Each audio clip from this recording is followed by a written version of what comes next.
Thank you very much, everybody. Thank you. So, we're just going to let the other folks come in, fill it up. This is some crowd. You have to see what's outside. You wouldn't even believe it. Unbelievable. So I'm thrilled to be here in NashVille, Tennessee, the home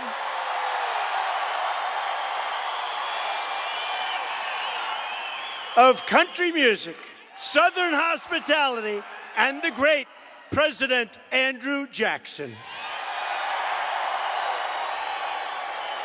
I just came from a tour of Andrew Jackson's home to mark the 250th anniversary of his birth. Jackson's life was devoted to one of very crucial principle. He understood that real leadership means putting America first. Before becoming president, Andrew Jackson served your state in the House of Representatives and in the United States Senate, and he also served as commander of the Tennessee militia. Tough cookies, tough cookies. So let's begin tonight by thanking all of the incredible men and women of the United States military and all of our wonderful veterans, the veterans.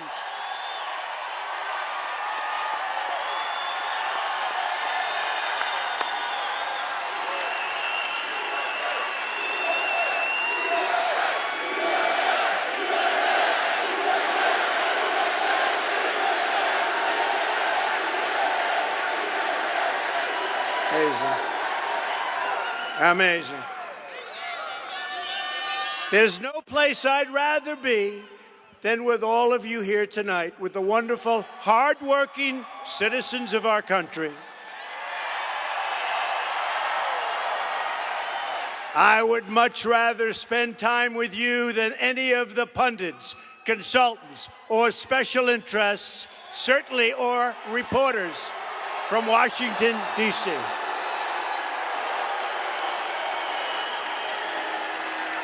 It's patriotic Americans like you who make this country run and run well. You pay your taxes, follow our laws, support your communities, raise your children, love your country, and send your bravest to fight in our wars. All you want is a government that shows you the same loyalty in return. It's time that Washington heard your voice, and believe me, on November 8th, they heard your voice.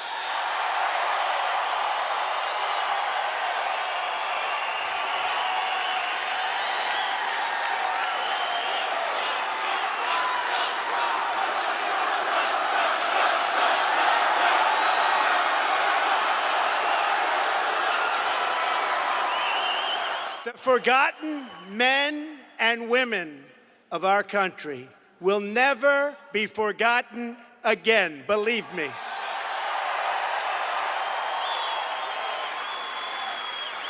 I want to thank so many of your state leaders.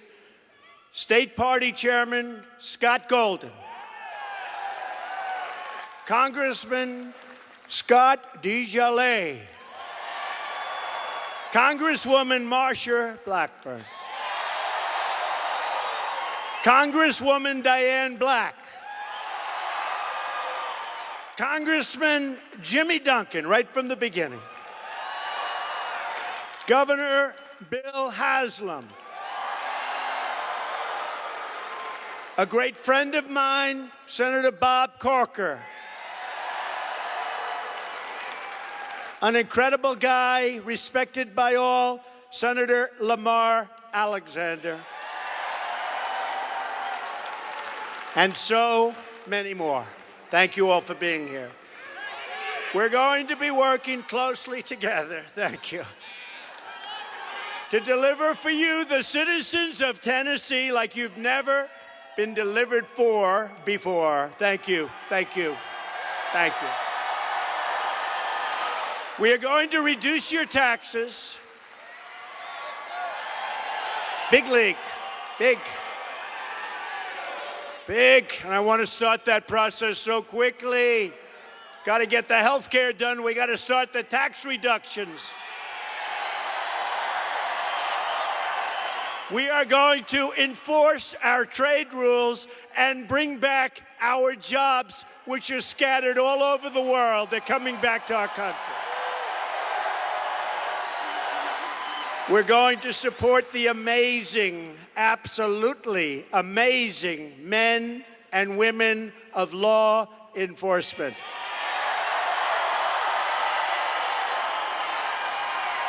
Protect your freedoms and defend the Second Amendment.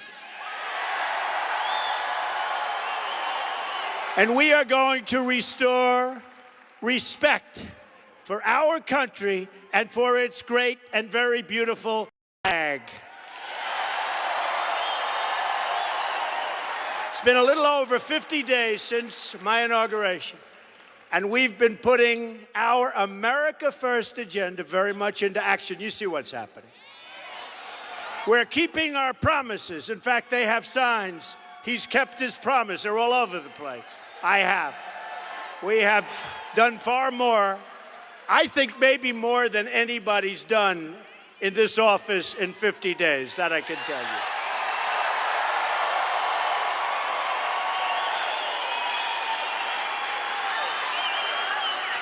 And we have just gotten started. Wait till you see what's coming, folks.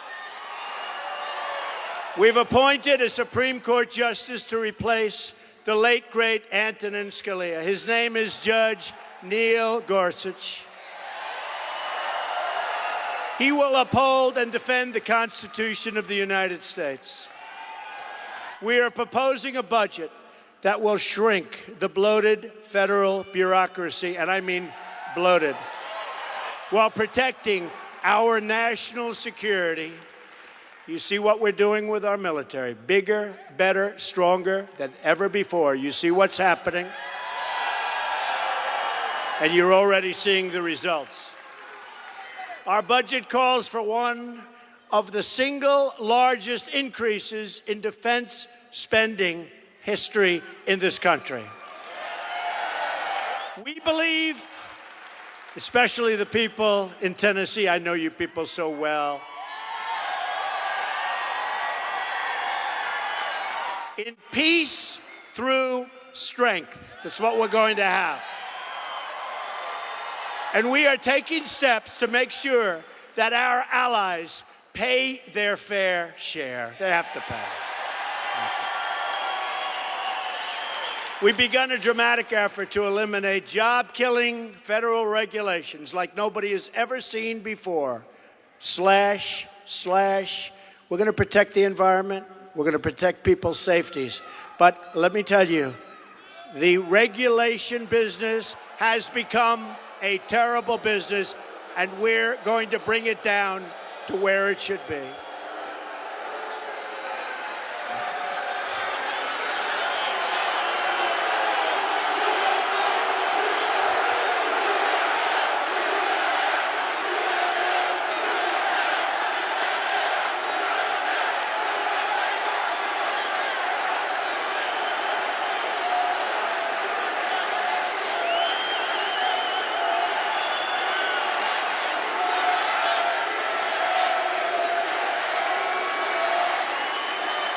Okay, let's go.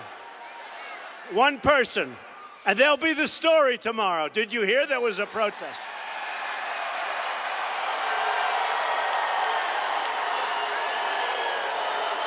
We're going to put our miners back to work.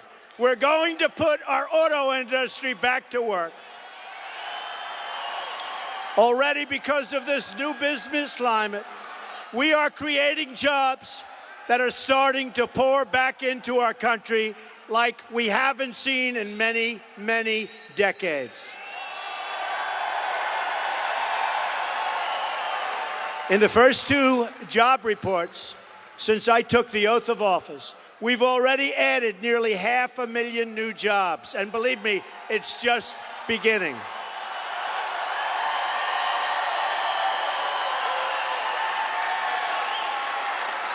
I've already authorized the construction of the long-stalled and delayed Keystone and Dakota Access pipelines. A lot of jobs. I've also directed that new pipelines must be constructed with American steel. They want to build them here, they use our steel. We believe in two simple rules: buy American and hire American.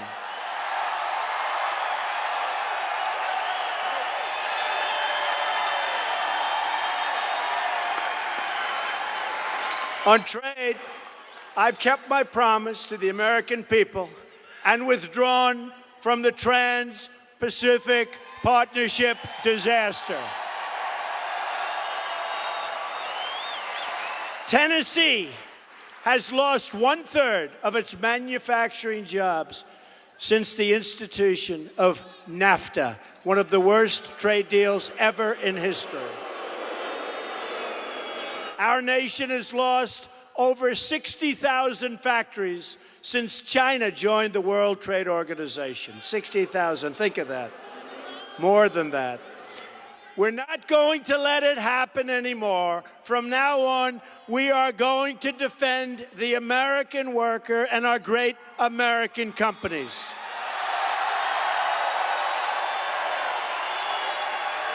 And if America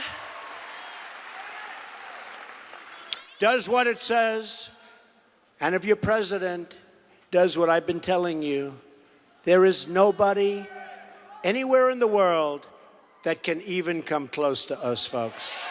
Not even close. If a company wants to leave America, fire their workers, and then ship their new products back into our country, there will be consequences.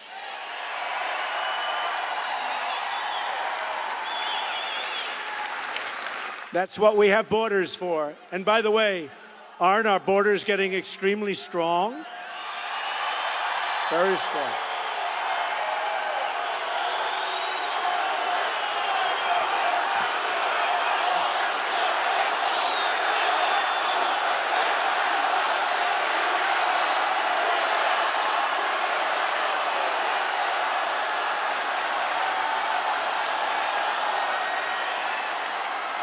Don't even think about it. We will build the wall. Don't even think about it.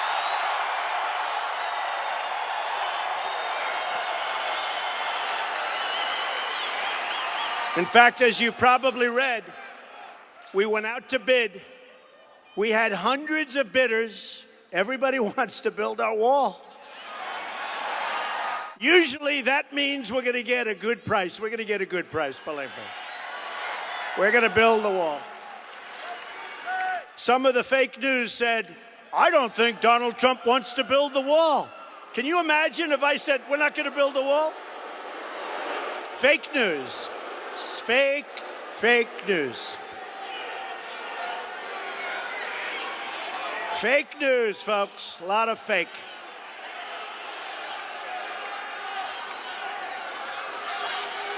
Now, the wall is way ahead of schedule in terms of where we are. It's under design, and you're going to see some very good things happening. But the border by itself right now is doing very well. It's becoming very strong. General Kelly has done a great job. General Kelly.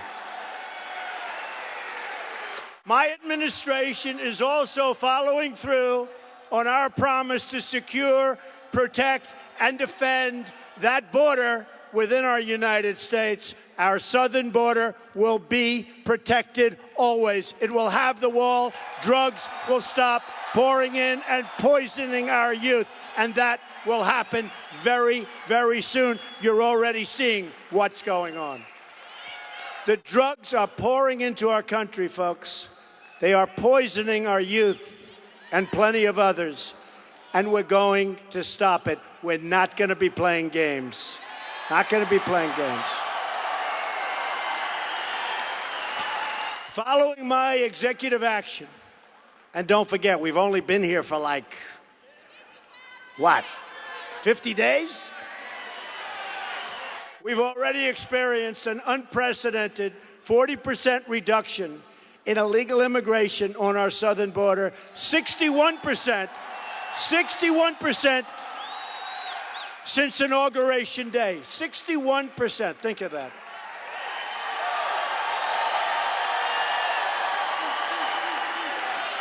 And now people are saying, we're not going to go there anymore because we can't get in. So it's going to get better and better. We got to stop those drugs, though. We got to stop those drugs. During the campaign, as I traveled all across this country, I met with many American families whose loved ones were viciously and violently killed by illegal immigrants because our government refused to enforce our already existing laws.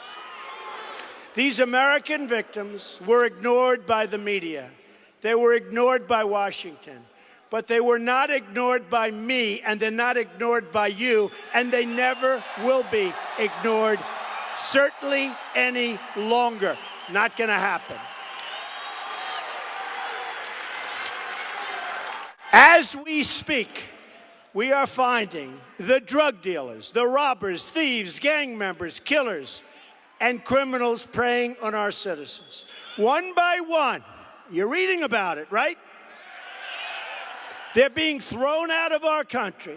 They're being thrown into prisons, and we will not let them back in.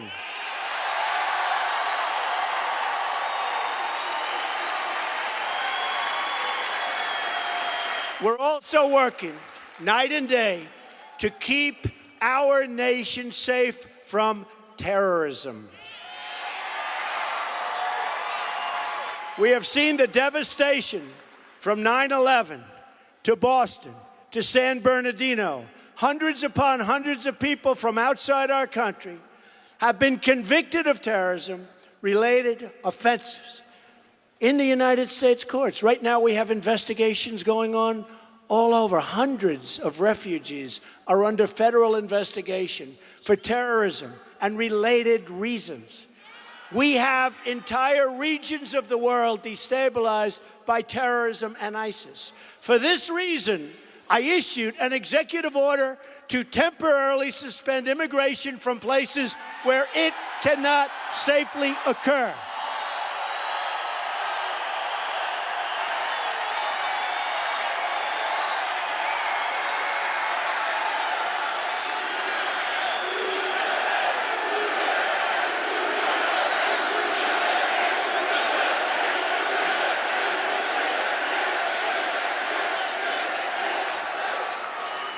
But let me give you the bad news. We don't like bad news, right? I don't want to hear. And I'll turn it into good. But let me give you the bad, the sad news. Moments ago, I learned that a district judge in Hawaii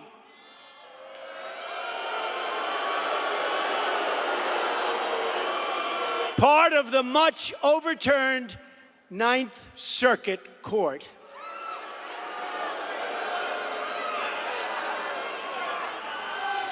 and I have to be nice, otherwise I'll get criticized for speaking poorly about our courts.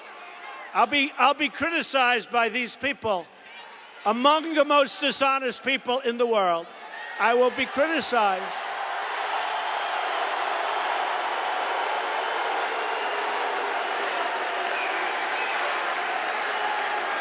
I'll be criticized by them for speaking harshly about our courts. I would never want to do that. A judge has just blocked our executive order on travel and refugees coming into our country from certain countries.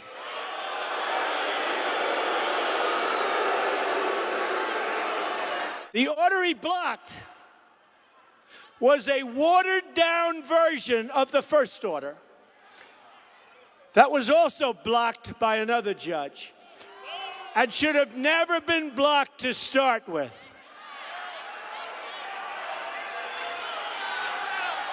This new order was tailored to the dictates of the Ninth Circuit's, in my opinion, flawed ruling.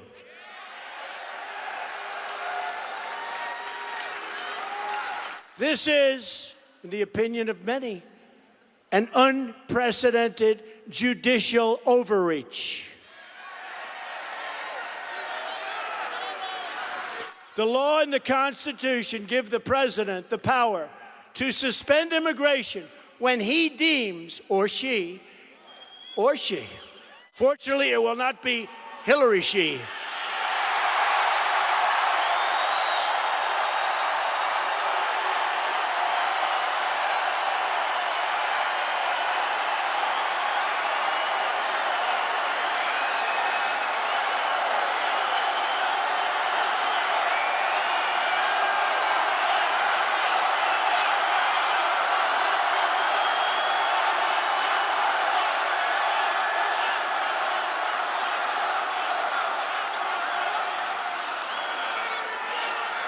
when he or she deems it to be in the national interests of our country.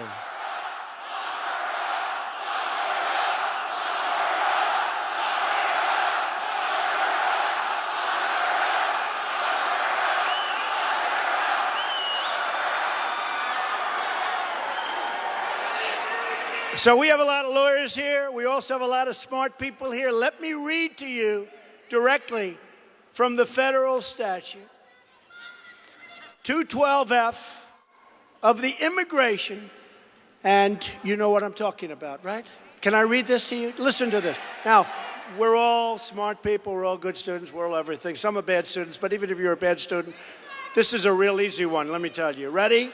So here's the statute, which they don't even want to quote when they overrule it. And it was put here for the security of our country. And this goes beyond me because there'll be other presidents. And we need this. And sometimes we need it very badly for security of our country. It says, now listen to how easy this is. Whenever the president finds that the entry of any aliens or any class of aliens would be detrimental to the interests of the United States, he may, by proclamation, and for such period as he, you see, it wasn't politically correct because they should have said he or she. You know, today they'd say that. But that's all. Actually, that's the only mistake they made. As he shall deem necessary, suspend the entry of all aliens or any class of aliens as immigrants or non-immigrants, or impose on the entry of aliens any restrictions he may deem to be appropriate. In other words, if he thinks there's danger out there, he or she, whoever is president, can say, I'm sorry, folks, not now, please. We got enough problems.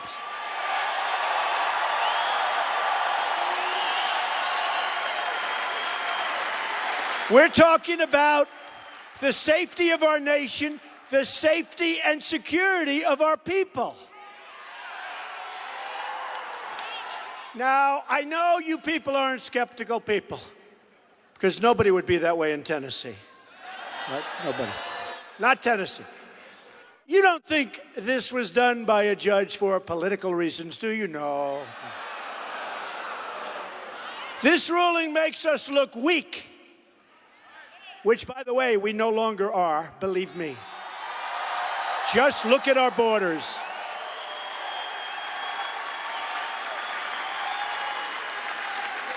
We're going to fight this terrible ruling. We're going to take our case as far as it needs to go, including all the way up to the Supreme Court. We're going to win. We're going to keep our citizens safe. And regardless, we're going to keep our citizens safe, believe me. Even liberal Democratic lawyer Alan Dershowitz, good lawyer, just said that we would win this case before the Supreme Court of the United States. Remember this, I wasn't thrilled. But the lawyers all said, oh, let's tailor it. This is a watered-down version of the first one. This is a watered-down version. And let me tell you something. I think we ought to go back to the first one and go all the way, which is what I wanted to do in the first place. The danger is clear. The law is clear. The need for my executive order is clear. I was elected to change our broken and dangerous system and thinking in government that has weakened and endangered our country and left our people defenseless.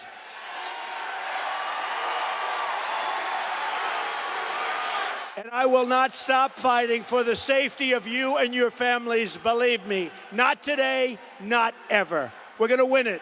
We're going to win it.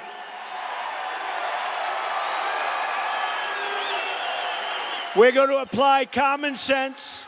We're going to apply intelligence. And we're never quitting, and we're never going away, and we're never, ever giving up. The best way to keep foreign terrorists, or as some people would say, in certain instances, radical Islamic terrorists from attacking our country is to stop them from entering our country in the first place.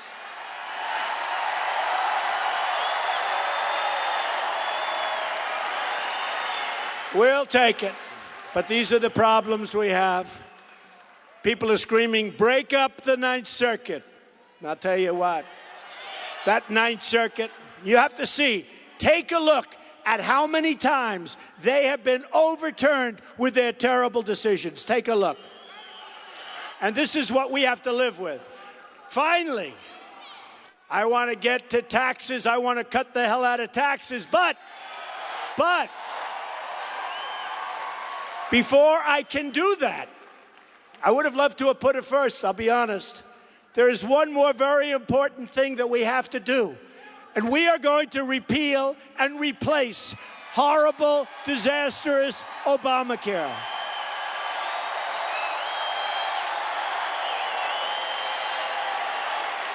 If we leave Obamacare in place, millions and millions of people will be forced off their plans. And your senators just told me that in your state, you're down to practically no insurers. You're going to have nobody. You're going to have nobody. And this is true all over. The insurers are fleeing. The insurers are fleeing. It's a catastrophic situation. And there's nothing to compare anything to because Obamacare won't be around for a year or two. It's gone.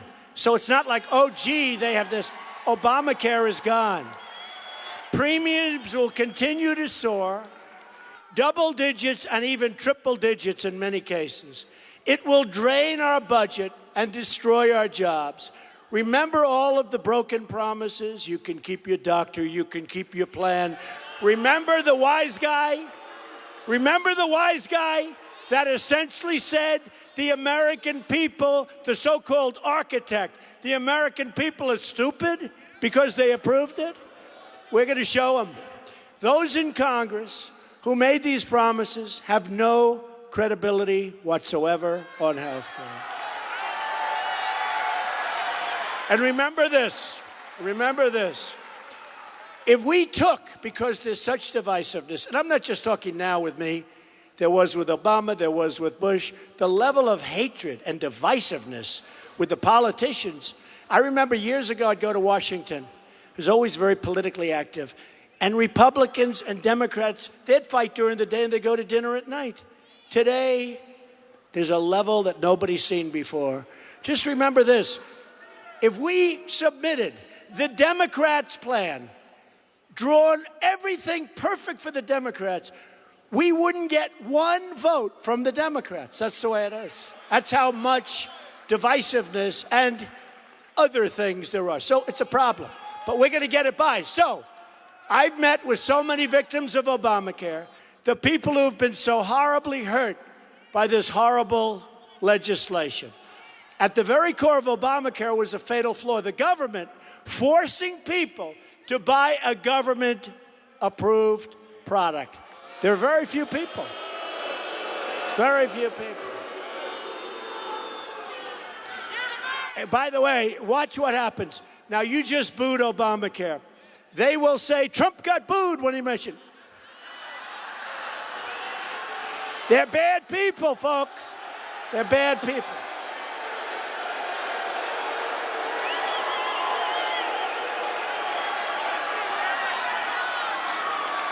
Tonight I'll go home, I'll say, listen, I'll turn on that television. My wife will say, darling, it's too bad you got booed. I said, I didn't get booed, this was a love. I said, no, they were booing Obamacare. Watch, a couple of them will actually do it, almost guaranteed. But when we call them out, it makes it harder for them to do it, so we'll see.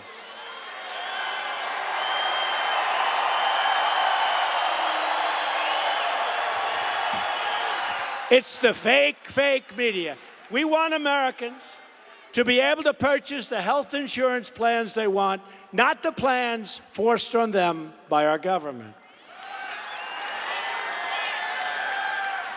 The House has put forward a plan to repeal and replace Obamacare based on the principles I outlined in my joint address. But let me tell you, we're going to arbitrate. We're going to all get together. We're going to get something done. Remember this.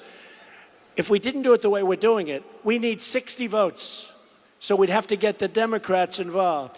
They won't vote no matter what we do. They're not going to vote. So we're doing it a different way, a complex way. It's fine. The end result is when you have phase 1, phase 2, phase 3, it's going to be great. It's going to be great. And then we get on to tax reductions, which I like. The House legislation does so much for you. It gives the states Medicaid flexibility, and some of the states will take over their health care. Governor Rick Scott in Florida said, just send me the money. They run a great plan. We have states that are doing great. It gives great flexibility. Thank you, folks. Thank you. Thank you. It repeals hundreds of billions of dollars in Obamacare taxes. It provides tax credits to people to purchase the care that is rightfully theirs. The bill that I will ultimately sign, and that will be a bill where everybody's going to get into the room and we're going to get it done. We'll get rid of Obamacare and make health care better for you and for your family.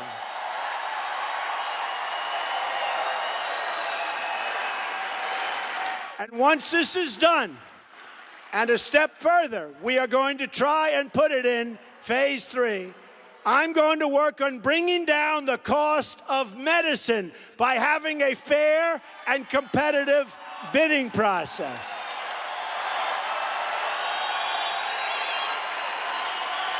We welcome this health care debate and its negotiation. And we're going to carry it out and have been carrying it out in the full light of day, unlike the way Obamacare was passed. Remember, folks, if we don't do anything, Obamacare is gone. It's not like, oh, gee, it's going to be wonderful in 3 years. It's gone. It's gone. It's gone. Not working. It's gone. What we cannot do is to be intimidated by the dishonest attacks from Democratic leaders in Congress who broke the system in the first place and who don't believe you should be able to make your own health care decisions.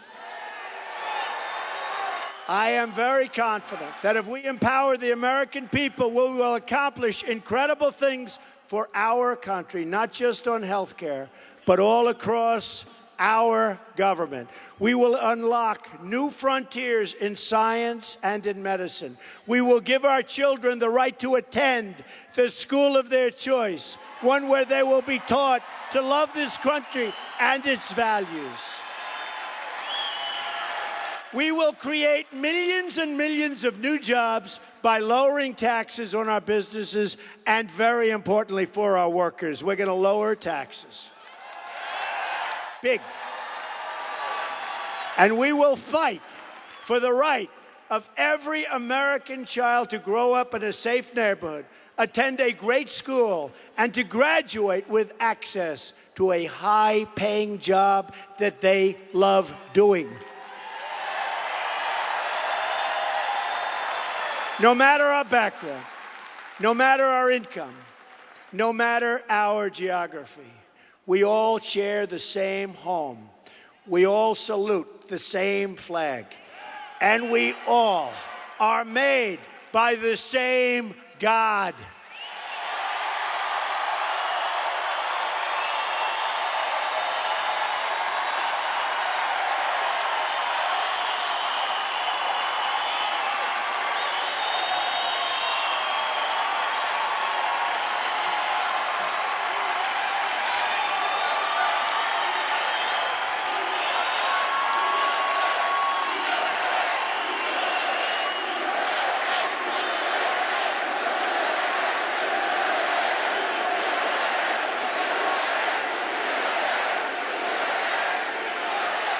It's time to embrace our glorious American destiny.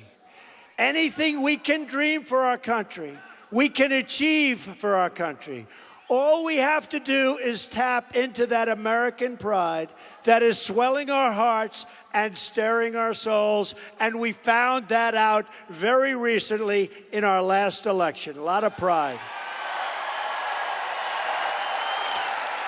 We are all Americans, and the future truly belongs to us. The future belongs to all of you. This is your moment. This is your time. This is the hour when history is made. All we have to do is put our own citizens first, and together we will make America strong again. We will make America wealthy again. We will make America proud again. We will make America safe again. And we will make America great again. Thank you. God bless you. Thank you.